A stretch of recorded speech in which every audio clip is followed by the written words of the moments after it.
We're live? Mm-hmm. Okay. Good morning. I'm Mike from PSI. Y'all know me. See me every week, Thursday and Sunday, right? Coffee. It's like the essence of life. It also makes me nice. It's kind of a necessity. Once again, I have another class of applicants, and everybody here wanted to get a D-security license. How many people here are looking for a job when they're out of here, when they're done here? Almost everybody, right? Awesome. I've got some recruiters that come through. All right, with Securitas, Wiser, Abacus. I've got Barefoot, multiple companies. They're all looking for people. Okay. I know a few of you already have a position with another security firm, which is fine. I'll hold that against you. What we wind up doing, though, we talk about the do's and don'ts of security. We go over the 493 statutes pertaining to security. Now, the thing is 493 is our governing body. And I already told you guys this morning what you do and what you don't do. All right, mainly what you don't do. There's a lot of issues recently where people are getting their license. They don't even make it until they get their permanent issue, and their license are completely revoked. All right. You will probably not be eligible for licensure again. One of the things that's been brought to my attention is people falling asleep on post, and I thought I made that perfectly clear. Obviously, don't sleep, right? So, how to lose your license in 30 seconds or less. Walk off the job, fall asleep, call out. That's the quickest way. Misrepresent yourself as a law enforcement officer intentionally. Use red and blue emergency lights. That'll get you locked up pretty quick too, impersonating law enforcement. Especially considering the uniforms and where they represent or look like a law enforcement uniform. All right, you have to get up to be able to read what it says. All right, be out of a uniform without the authorization of the Department of Agriculture. It's the quickest way to lose your license. Not only do you get a fine, but you lose your license. Now, let your license expire. You're going to wind up getting a fine for that. The agency you work for is going to get a fine for it.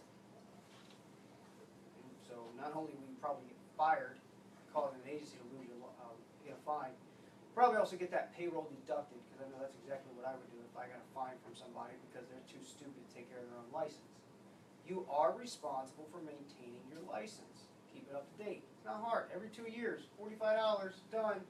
Now there are supposed to be some regulation changes coming January 1st, I believe.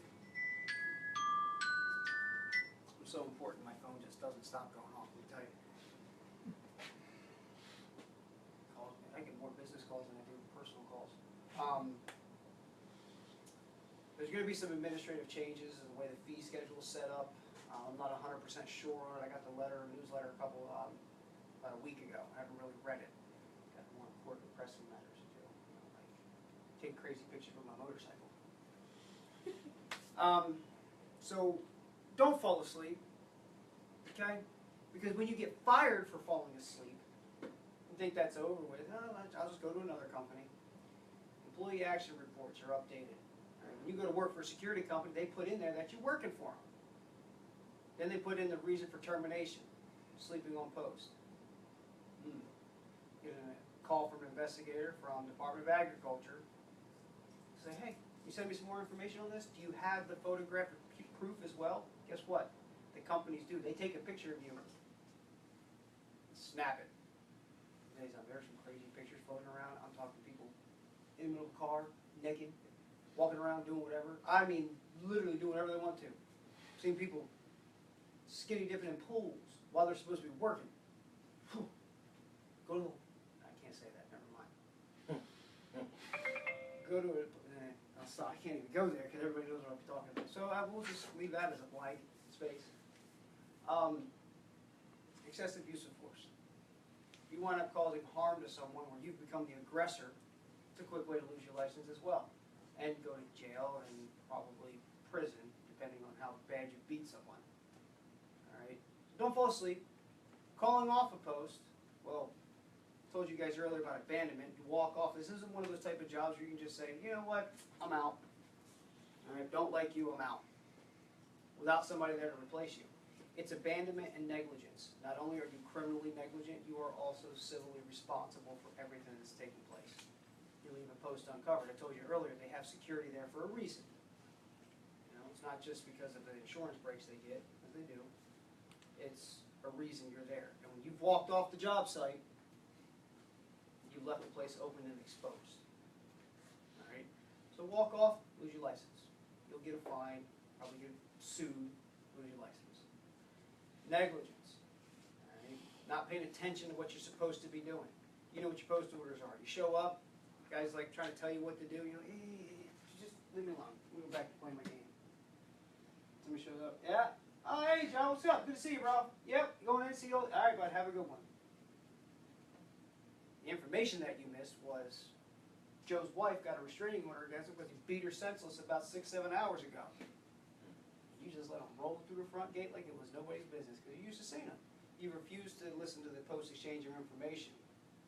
So not only will you be probably charged with whatever crime that he does because you're an accessory to that now. All right, if he goes in there and kills his old lady, Joe kills Donna, guess what? You're probably going to get charged with an accessory to Donna's murder. Because your negligence of the law doesn't exclude you from it, right? You get pulled over, oh man, I didn't know what the speed limit was. It's posted like every couple hundred yards. For one, two, I don't care. Negligence of the law does not exclude you from it. Or ignorance of the law, I'm sorry, does not exclude you from it.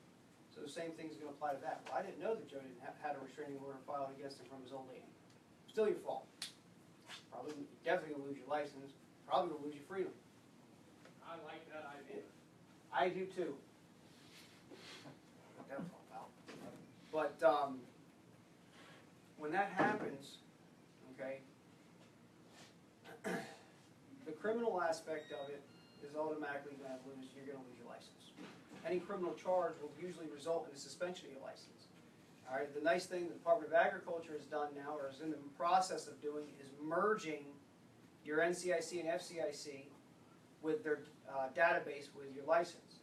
So if you have a G license and you get charged with a domestic battery, automatically suspend your G license. May or may not suspend your D license, but definitely your G license, a firearms license. You got a concealed weapons permit, no longer valid, can't use it. All right, because you're not supposed to have guns after domestic violence or domestic battery injunctions, none of that. All right, so that's how they tie everything in. So committing a crime with your license, you know, you're now considered a professional. Once you get your license, you're a professional. You're held to a higher standard. Anybody here ever have a CDL? All right. So you understand that .08 is the legal limit for DUI. What is it, .05 or .03 for somebody with a CDL? Nothing? It's half. It's half that, so it'd be .04. You're held to a CDL, even though it's a commercial driver's license, it's a professional driver. You're considered a professional driver. You're held to a higher standard. Same for security licensing. You're held to a higher standard. All right, we have a code of conduct. Kind of, yeah, but we still have a code of conduct, ethics. And you have professionalism. You represent the company. Everything you do once you get this license represents who you work for. All right, even when you're off the clock.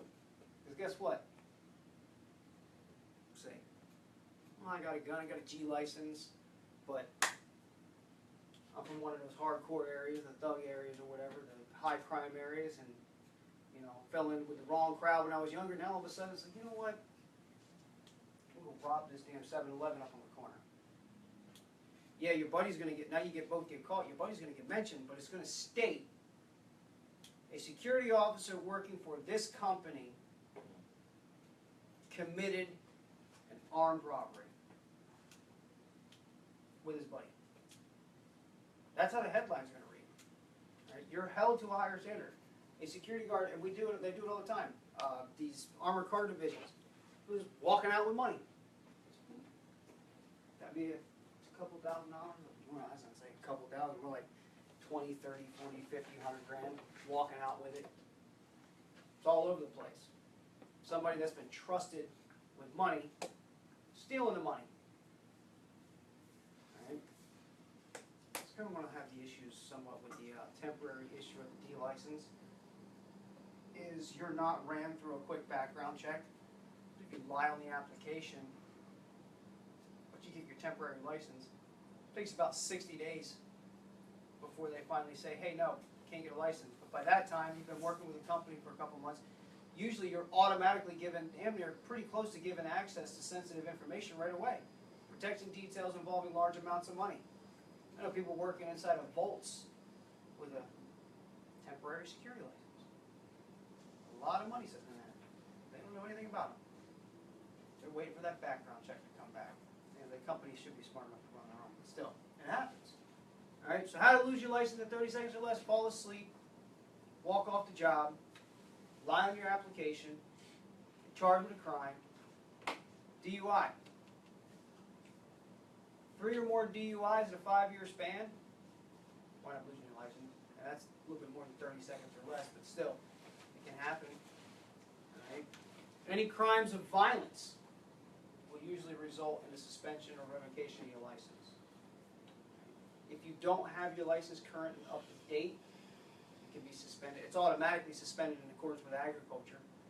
Automatic goes into state of suspension or in review until you pay. You have about 90 days to actually submit payment for the license once it's past its expiration time. But if you're on post and that license expired and you're working, it's a crime, misdemeanor crime. Charged at $250 is the going rate for having an expired license and still working. There's people, because it's not a crime to let your license expire. All right, it's just like any license you have. You don't, let's say I move to another state, my concealed carry license is good for 7 years, but after 7 years I don't renew it because I've moved. Well, it's not a crime. Same for my security license. I move out of state, well, I'm not going to be able to use that. It's not a crime to let your security license expire.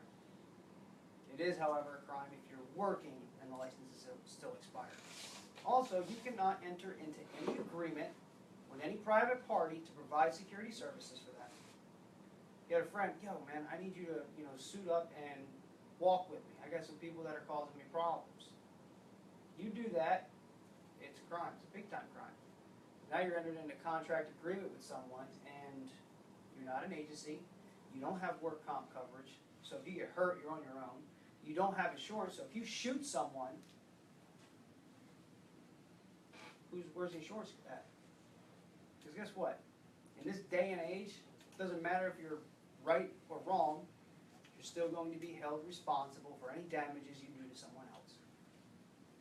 It's a shit system. All started with some lady at McDonald's cup, man. She's too stupid to understand that coffee's hot. Guess what? Hey, it's hot, just so y'all know. So don't go sticking it on your...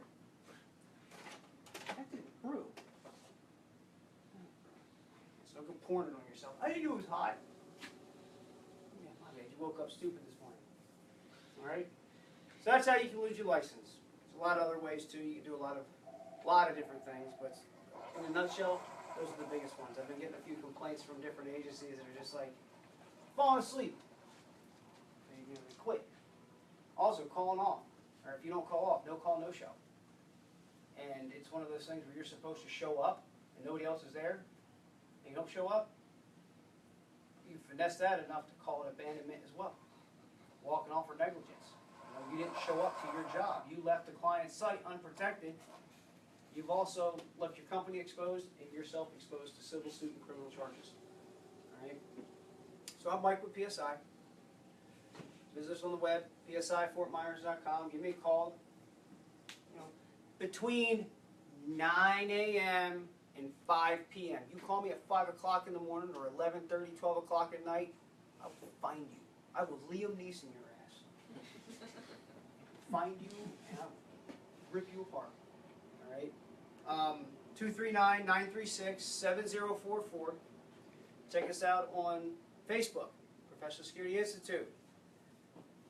Professional Security Institute on YouTube as well. We now have a YouTube channel. You get to see my smiley face doing stupid stuff and playing around. While you're there, take advantage of our other stuff we got going on. I've got Jesse Morgan, great guy. Can't miss him. Huge. As a matter of fact, he did a commercial with Billy Fusila. Oh, it's funny because Jesse's huge. I mean, he's huge in his own right. So literally, Billy should just have to say, just remember, it's Jesse. It's huge. And then he did it, and he was just like, I didn't know his voice could get that high. He went, it's huge!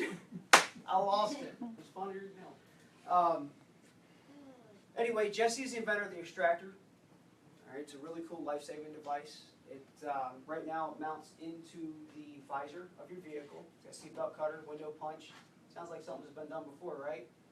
Everybody's got one of those safety hammers. Guess what? Safety hammer gets thrown into your door there, your door jamb, gets thrown in the center console, glove box. Roll your vehicle. See if you can find that thing. Once you're disoriented, hanging upside down, or vehicle getting flooded in. Jesse's device mounts right to the visor and a clip that will not release from there. It also has one where we're trying to get OE production where it'll actually mount recessed and become original equipment with your vehicle. That way now you have something that will cut a seatbelt and bust a window. State of Florida, we lose over 325 people a year to driving off of the roadway and ending up in the drink, especially across the alley down there. Now, if you wind up hitting that and don't get knocked out and drowned, all right, which is usually, I think that accounts for about like less than 30% of it. Most of it is because they hit on impact. Guess what? Most of these vehicles nowadays, that's why I hate electronic locks and windows. Servos burn out. Battery shuts down. You're supposed to have a reserve cell. Well, guess what? It's electronics. It fails in water. Water and electronics don't mix. You try to put your window down. Shit. You have to break yourself out. Now, having water pressed against there and trying to pound on that, yeah, good luck. Okay? Even shooting it out. Yeah, it'll work. Bust your eardrums out, shooting a gun inside your car. But now you're still stuck in your seatbelt. On a forward and a forward impact, the seatbelt in itself has a crush lock in it. So upon forward impact, the seatbelt jams itself into place. The only way to get out is sometimes cut yourself out. It usually won't release with the manual on the side. It's a little red button, a little tab in the middle. It may not release because it's got a crush lock in it. So you need to get cut out. I have a nice knife on me, but I don't have everything you need. Okay? And the tip's tungsten carbide. So instead of it just bouncing like steel does, it'll penetrate. It'll vibrate the glass. So anyway, there's that. It's also got an O2 wrench and all the other good stuff on it. It's an EMS, man. O2 wrenches are gold. You lose them so many times, it's not even funny. Mounts in the visor, really good thing, called the extractor tool. There's a few videos out there. Jesse got done shooting a couple commercials. I'm in it. I got my 15 seconds of fame into it. And then tactical weapons, gun negotiator, or gunshot. Everybody's here. I encourage you, go ahead, take a look at our Second Amendment and enjoy it. It's all out there. It's all over the place. We got anything from handguns, shotguns, rifles, to Class 3 weapons, fully automatic, short-barreled, suppressed. Actually, take that back. We don't have any of the full auto stuff right now. But anyway, we got that. That's tactical weapons, gun negotiator. 239-936-9950 for them if you like hearing it ring in different calibers, anywhere from 22 to 50 cal. We got it. We do our concealed weapons classes, usually do them on Monday, Wednesday, Friday, and Saturday. Usually done that at noon. We could ask that you give us a call, 239-936-7044. Schedule it, please. All right, that way I can make sure my instructor's here. Check us out. I'm Mike with PSI. We have any questions? Of course not. Never have questions. You know why? Nobody's stupid enough to get up this early in the morning. Except for this person that keeps calling me. No. Get the FU button. So I'm Mike with PSI. And as always, YouTube, stay informed. No, wait a minute. Facebook, YouTube, stay informed.